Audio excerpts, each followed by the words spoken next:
Again, for those of you just joining us, we're going to get started here in just a minute. Just wait for a few people to get on, and then we'll get going.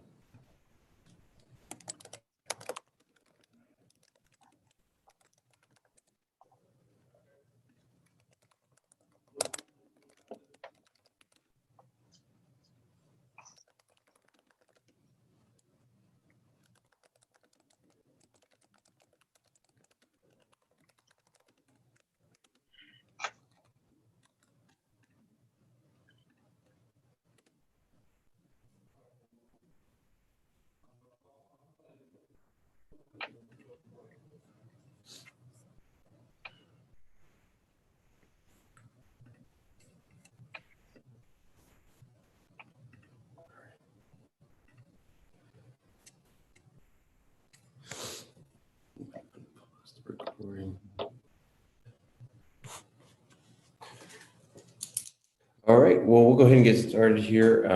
Thank you for everybody for joining us. Special thanks to Scott for taking the time to join us as well. Welcome to this webinar where we're going to talk to Scott about his latest Air Force One documentary. If those of you haven't seen it, it's on National Geographic. It just aired here in the U.S. Scott, correct me if I'm wrong, I think February 17th it aired. So by a quirk, it actually aired in Europe prior to it airing in the US. It aired in Europe on the 2nd of January and February the 17th in the US. Okay, got it. Yeah, no, and if those of you haven't watched it, we'll send around a link because I think you can watch it on demand now if you're a cable subscriber in the US. So if you haven't seen it, which I'm sure most have, and we're on here, you can definitely go ahead and do that. So Scott, I want to start by letting you introduce yourself, giving yourself some background on what you do and how you got involved in this documentary. Sure. Well, I'm not a documentary maker. Let's start out by saying that. So I'm a professional pilot. I work for a large airline in the UK. I fly the Airbus A350 at the moment, 1000. I used to fly the jumbo jet. In fact, more than that now, 3.5 years ago, wrote a book about jumbo jets and the story of the jumbo jet. Everything from number one to Air Force One was the name of the program. And that actually got picked up by a really cool guy from Warner Bros. Television. And that show metamorphosized into something which is what you see in the documentary we have for National Geographic. It's taken 2.5, almost 3 years to get it from that point to on the screen. And most of that time was spent trying to get access to the amazing things that we filmed during the documentary. Very cool. I want to ask you, being the former 747 airman that you were, what was your experience flying the airplane? Obviously, did you enjoy it? And, kind of discuss the difference, if you don't mind. Oh, well, the jumbo jet is it's an icon, isn't it? It's the last of the icons, I would say. I don't think there's any airplane that will now, in the modern stable of aircraft, have that global appeal. The jumbo jet changed air travel for all of us, didn't it? It was the first true wide-body jet. It made air travel accessible to the masses. Over half the world is travelled on a jumbo jet in terms of numbers. And it still holds 3 or 4 world records as an airplane. So flying it was a real privilege. It's a stick and throttle airplane. It's not even the 400, which I flew, is not particularly driven by computers. Whilst in contrast, the Airbus is a very modern and computer-driven aircraft. You still get to fly it. It still flies the same as any other airplane, but the jumbo is very cool. But to go back to basics and get an opportunity to fly on Air Force One, which is a 747-200, which really is a classic 747. There wasn't much change from that in the 100. It's really like going back 5 or 6 generations in time. Very interesting. And going back, I know you touched on it kind of in your introduction here, but I was curious to see a little bit more in depth. What prompted you to make this documentary? I love of the airplane really. The airplane, the jumbo jet, as I say, is an icon, and it was my first jet type. So the first jet I ever flew. So in the military, I flew turboprop C-130. I left the military, went straight into the airline and flew the 747. So it was my first jet, a really cool type for me. I flew it for over a decade, almost 13 years flying the airplane. Absolutely loved flying it. I had some amazing adventures across the globe.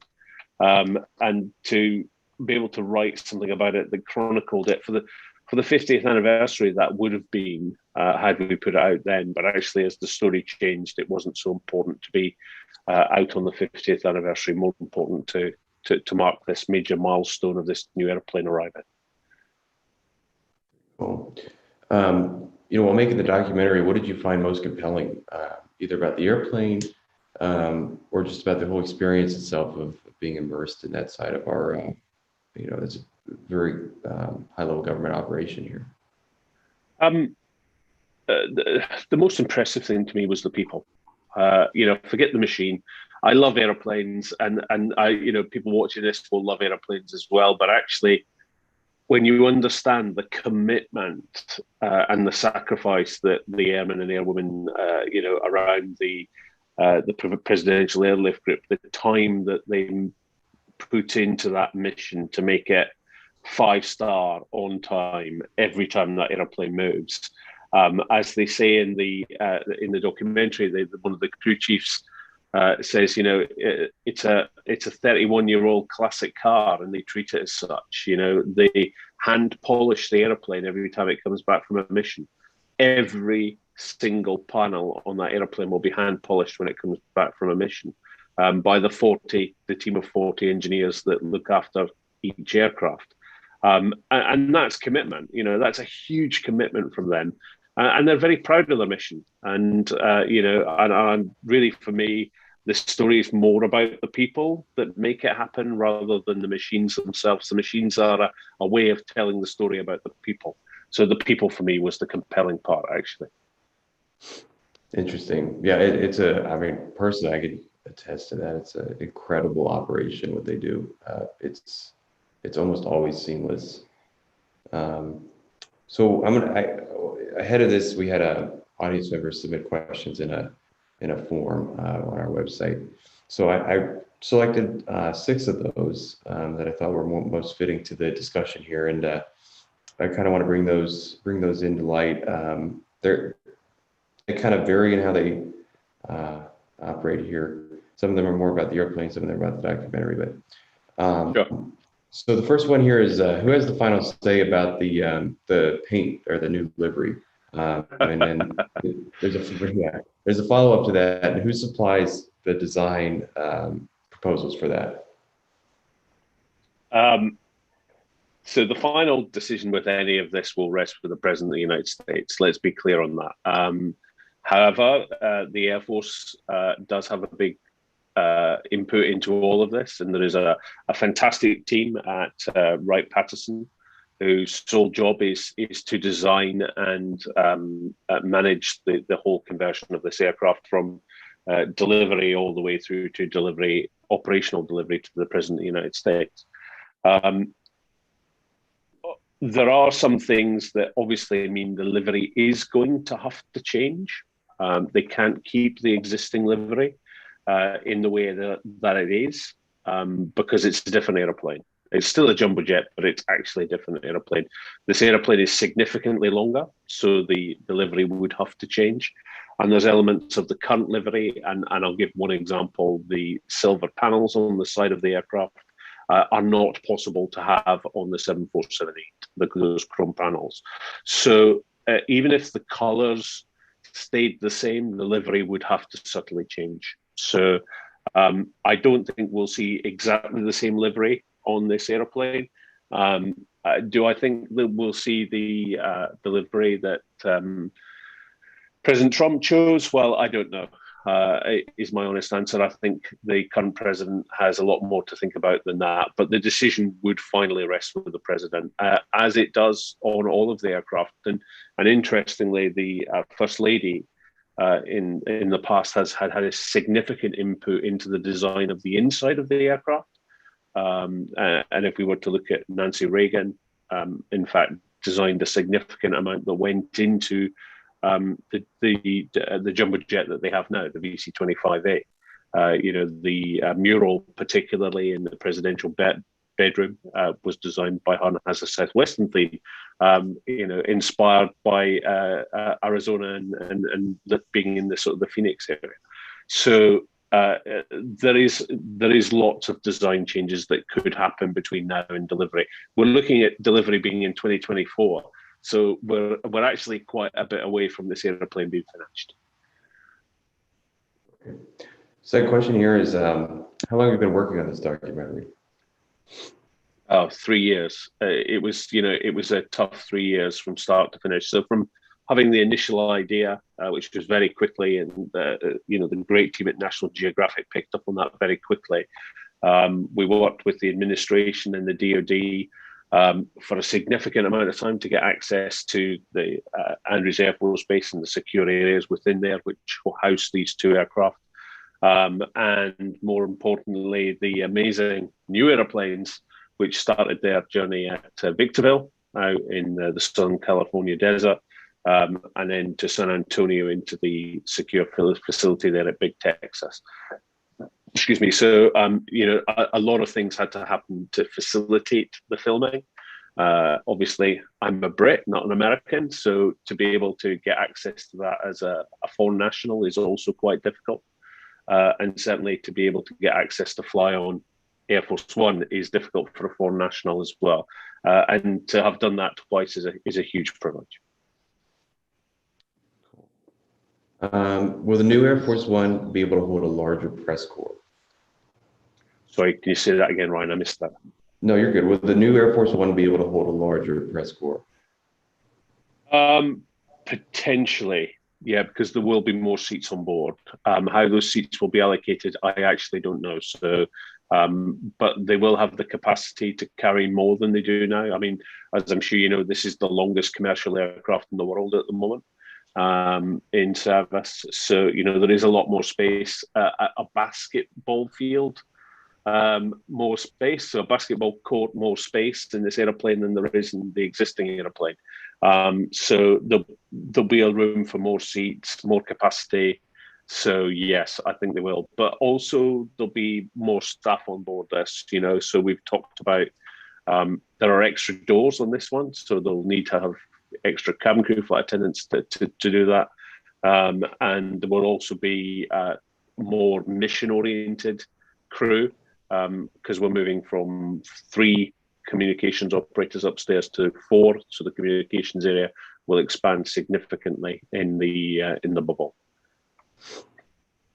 Got it. I think this one you guys might have discussed in the documentary, but what engines have been awarded to the VC-25B? Is it the same as the civilian model? Yeah, so the engines are exactly the same. So Gen X engines, that are stock 747 8i engine, with one exception, is that these particular engines will have much larger engine-driven generators to produce power. So each engine will produce very roughly double the power, electrical power, that a normal engine would, and that's facilitated by a much larger generator which is attached to the gearbox. It's required because obviously this aircraft, over and above a standard 747-8, will have a significant amount of military communications and self-protection equipment. The other thing in terms of different engines, although not an engine, is that this airplane will be fitted with 2 APUs. To produce sufficient cooling and electricity on the ground when they're self-sustaining with their own APU. So that will be a slight difference. It'll have a slightly larger APU exhaust hole at the back to facilitate that. And both APUs will fit in the same hole at the end of the airplane. Got it. Well, does the Air Force, do they I mean, I assume in their hangar, this is my own personal question, they have a GPU, but they won't use, I've never seen them use a GPU when they're on the road. So that's probably why they have to have two, if I'm not mistaken. Yeah, so Air Force One, they don't like attaching anything from the outside, from a third party contractor to the aircraft. So as I'm sure you know, they'll try and bring their own fuel if they can, from a government source. If they can't do that, the fuel will be checked. Um, no electricity is attached to the aircraft unless it's from a government source. So if it's on an airbase, then yes, they may do that. And also, unless it's the steps have been checked, they'll actually use the internal air stairs, and that's why Air Force One has air stairs at the front and the rear to allow them to embark and disembark without actually having to use stairs, should that be something that they think is necessary. Interesting. Next question here is production of the 747 is ending soon. If any, what insights or predictions do you have, post 747 of what the next Air Force One will look like in a decade or two? I know it's a hard one to answer because the Air Force isn't probably. Do you have any insight beyond the VC-25B, or is it contingent on what Boeing produces? I don't think it's contingent on what Boeing produces at all. As we allude to in the documentary, this airplane's probably going to last for 30 years. And if we look at air travel 30 years ago and where we are today and project that forward, do we think we're going to see hypersonic, supersonic air travel then for the president? Then, yeah, perhaps. Because time is something that the president is precious, But actually, this is a 30-year program. This airplane's going to last the president and the nation for 30 years, I would say. So I don't think the Air Force is even scanning the horizon on this yet. They've got far more pressing problems, like replacing the E4s, for example, and other aircraft like the 757, which are currently coming towards their life end. So from a VIP point of view, those are far more pressing problems than an operational thing with the jumbo jet, Right. And the president could fly on several of those in the VIP fleet. The 757, which I think is C-32, and then the little 737 and the Gulfstream, I believe, as well. If I'm not mistaken. Yeah. So it's a bit odd because the president likes to fly with his own pilot. So there is a presidential pilot. And I can't tell you the gentleman's name for security reasons, but you do meet him in the documentary. And the colonel in charge of the PAG will fly the president on certainly the large aircraft that he predominantly flies on. And there's a small team that will support the presidential pilot in doing that, and they're dual rated on those different aircraft. So it's not that the president will move; he'll take the crew with him to the next aircraft, which is quite unusual, actually. But it's all to do with having the right people who understand the needs of the president and the flying White House. So what you're saying is that they're all type rated on the different VIP aircraft. Interesting. Not all of them. Yeah, but a majority. The ones that the president would use most, they are type rated on. Yeah. In fact, it's military, so they don't actually have a type rating. Right. So they are trained to operate those aircraft. Yeah. Right. That's what I was wondering if they're military, they probably don't have to have one. So how does that work?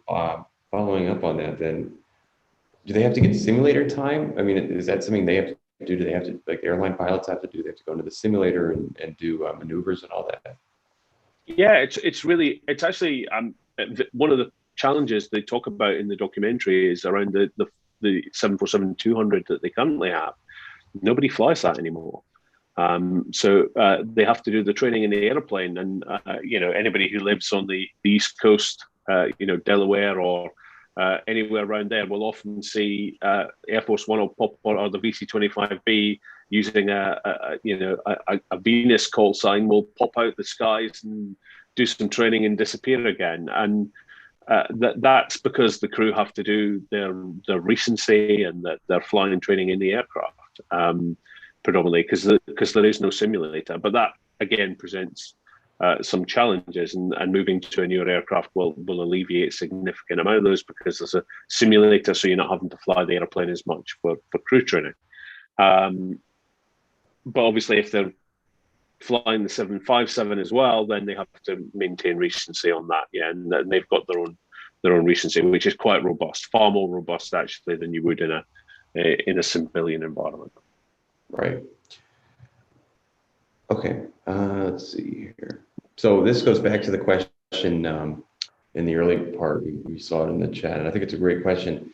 Can the two of the new 747, so the Dash 8, can they fit in the hangar at Andrews like the old ones? No, none of them can fit in. So the hangar at Andrews, which I'm sure your viewers and listeners are aware of, was specifically built for the 200s, and when you'll see them fit in there when they go nose to nose at about a 45-degree angle, and the door's shut. There's about a foot behind the APU when the door's shut, so it's pretty tight. So there is a new facility being built as part of this project. So, and we talk about cost in the project. So the cost of the conversion of the aircraft and the purchase of the aircraft is fixed at $3.9 billion, and that will not change. And the whole cost of the project currently is 5.3. So you think, well, actually, hang on a minute, there's a big disparity there. Where does that other $2 billion come from? Well, actually, the $2 billion comes from things like building a new hangar. So they are currently building a new hangar on a facility very close to the facility that they currently use. So that's been built as we speak. It'll take a while, though. It's not due for delivery until 2024. So I don't think we'll begin to see that hangar take shape probably for another year or 18 months yet. But it's a brand spanking new facility and building these new aircraft. Right. And what do you think they're going to do with the old one? I don't know. Is the honest thing, but they're not going to have two. Well, you talking about the building or the airplanes? Well, both. I think that's actually. I didn't think of that, but the old hangar. Do you think they're going to get rid of it or turn it into something else? I think it was designed for a specific purpose, and having been in the facility is 100% geared around those particular aircraft. Now, if they wanted to put, let's say, the 757 in there, I'm sure it would. But actually, does it require that level of protection? Probably not. So, this is my own personal view. It's not informed in any way. I don't think, because the building is so specific for these aircraft, I don't think it will serve a purpose beyond the life of the aircraft. And I'm sure you know that as is traditional with Air Force Ones that retire, one will go to the Air Force Museum in Dayton, and the other one will go to, as yet, an undisclosed museum, but both will go to museums. Okay, no, that's great. We have one other question here.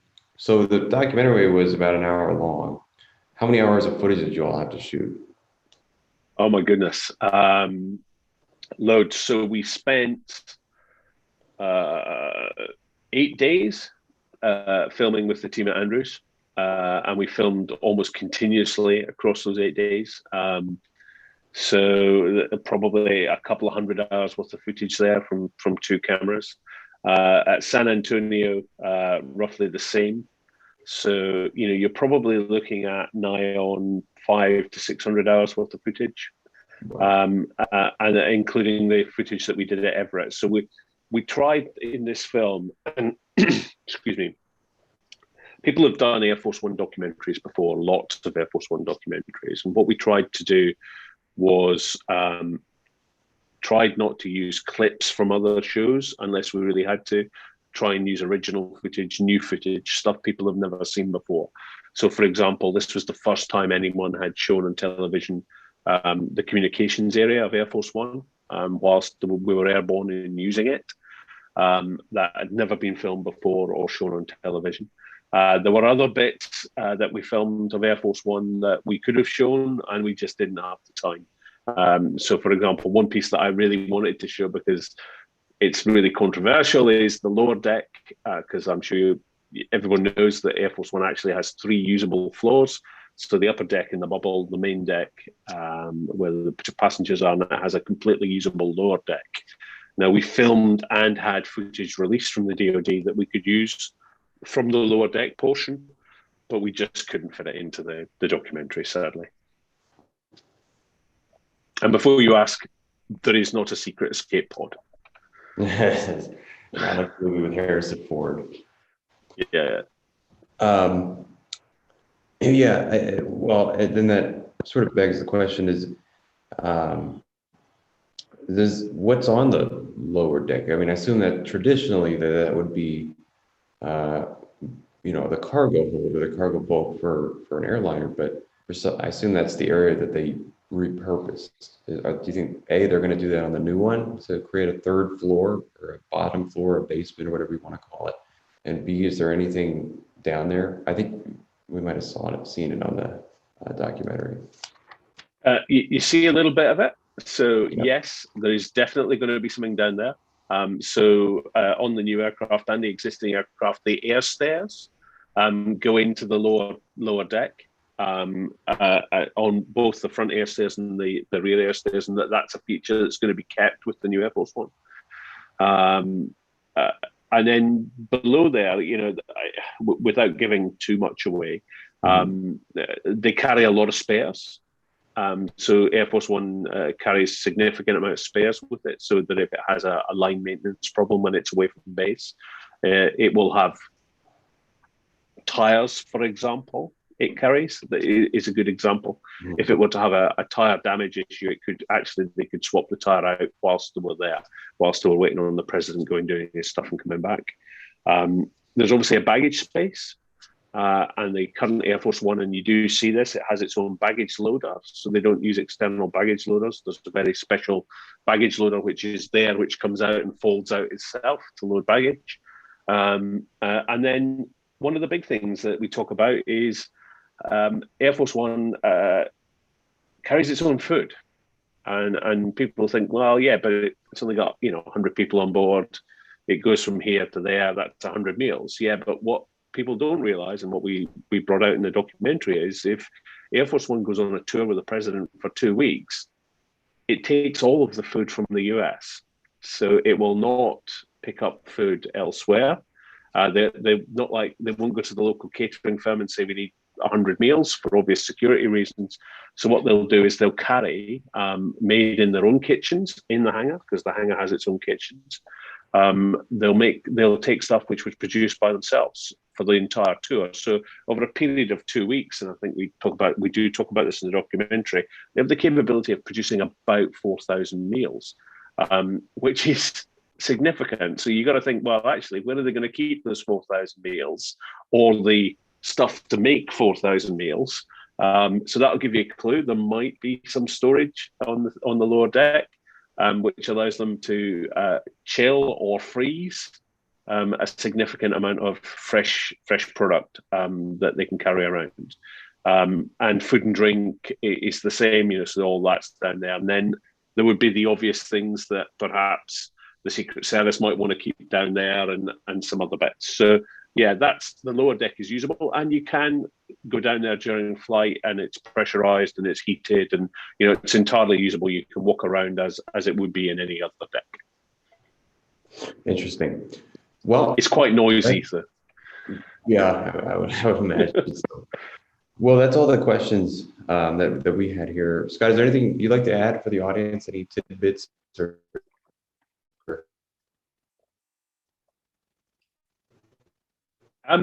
Just that it was a pleasure to do it. I mean, the documentary is great. The Air Force gave us access to this amazing aircraft. The new aircraft is going to be brilliant. This documentary kind of finishes off at an odd point in the development, and that might give people a clue that this isn't the end of the story, maybe.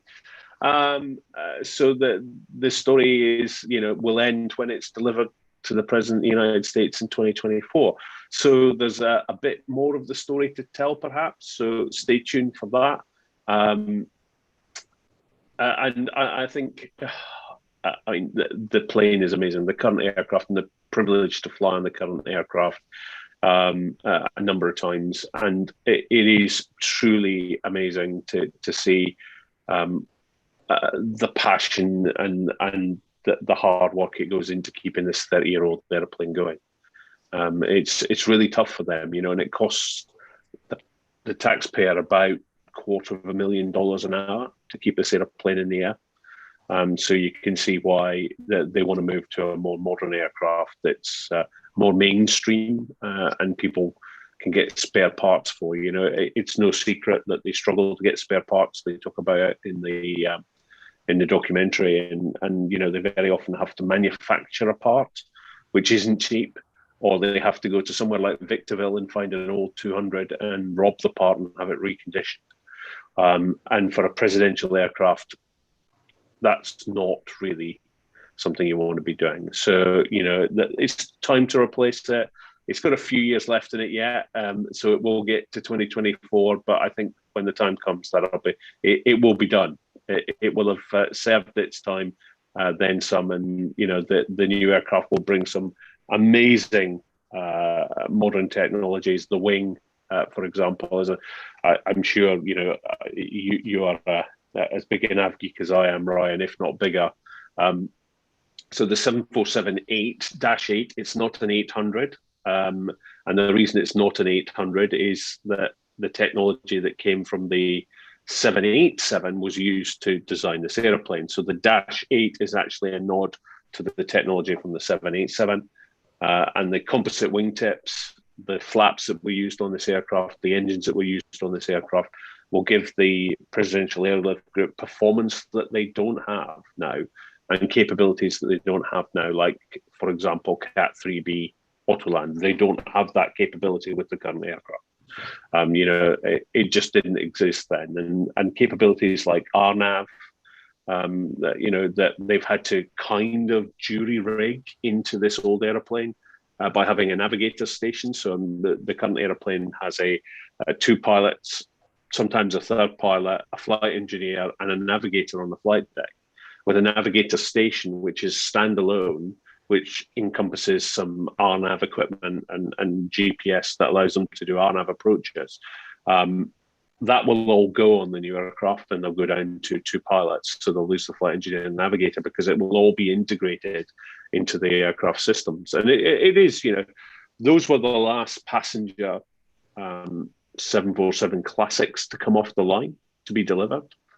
And the link is that the last 747-8Is, passenger 747-8Is to be delivered will be these ones. It would be freighters only after this. So it's kind of the end of a passenger era for 747s. And hopefully we can mark that with in a great way with perhaps the next chapter of this story.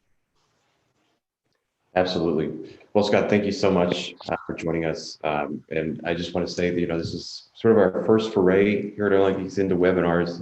And I like to say this one went really well. So stay tuned for future announcements. We'll plan on doing more of these. We've had some ideas. So it's been great. Feel free to check out. We'll have this up on YouTube, our YouTube channel available if you want to rewatch it. This was excellent. And thanks again, Scott. Can't thank you enough. Hey. That's all right, Ryan. A big bit of a plug for myself, so you can find me if you want to follow me. I know you do, at Scotty Bateman on Twitter. And we have our own YouTube channel as well, which is The Layover Show, which is, the channel is called The Layover. And we have an amazing guest on tomorrow night to talk about HEMS and aviation, operating a helicopter over London. So if you want to come and watch us tomorrow night, come and watch us.